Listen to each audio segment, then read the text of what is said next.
How do doctors differentiate seizure mimics from real epileptic events? Imagine witnessing an episode that looks like a seizure but might not be one at all. Doctors face the challenge of telling true epileptic seizures from other events that look similar but aren't caused by abnormal brain activity. To do this, they use a careful combination of detailed medical history, witness reports, and specialized tests. First, they start by asking the patient and witnesses about what happened. They want to know how long the event lasted, what triggered it, and how the person felt afterward.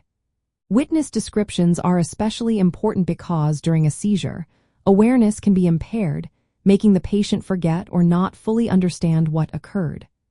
Observers can often notice key features like sudden onset, repetitive movements, or confusion afterward, which are typical of epileptic seizures. But these clues alone aren't enough, so doctors often relying on video recordings of the episodes.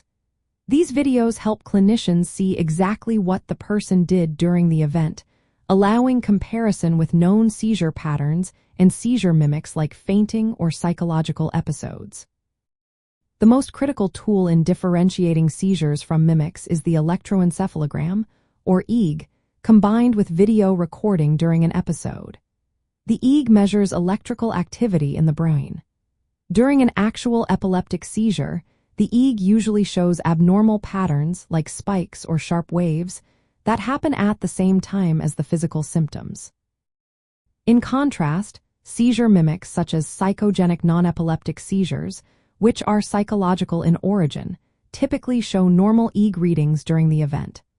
This makes the EEG combined with video the gold standard for diagnosis. It's especially useful when medications aren't working or when the diagnosis is uncertain. Some common seizure mimics include fainting, which often involves a quick loss of consciousness and rapid recovery, and is usually triggered by different factors than epilepsy.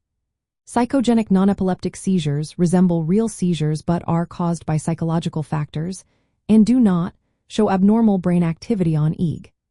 Tics and stereotypies are repetitive movements that can be suppressed and often have an urge before they happen, unlike epileptic seizures.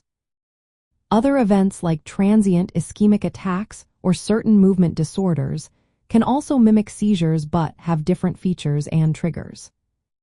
Doctors also consider how the patient responds to treatment. If anti-epileptic drugs do not help, it might suggest the episodes are not caused by epilepsy, prompting further testing.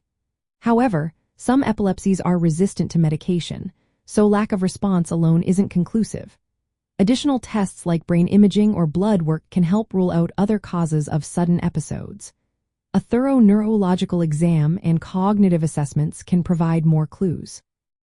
In summary, distinguishing true epileptic seizures from mimics involves a detailed history, witness accounts, and most importantly, the use of video EEG monitoring. This combination helps doctors see if abnormal brain activity is happening during the event, guiding accurate diagnosis and appropriate treatment.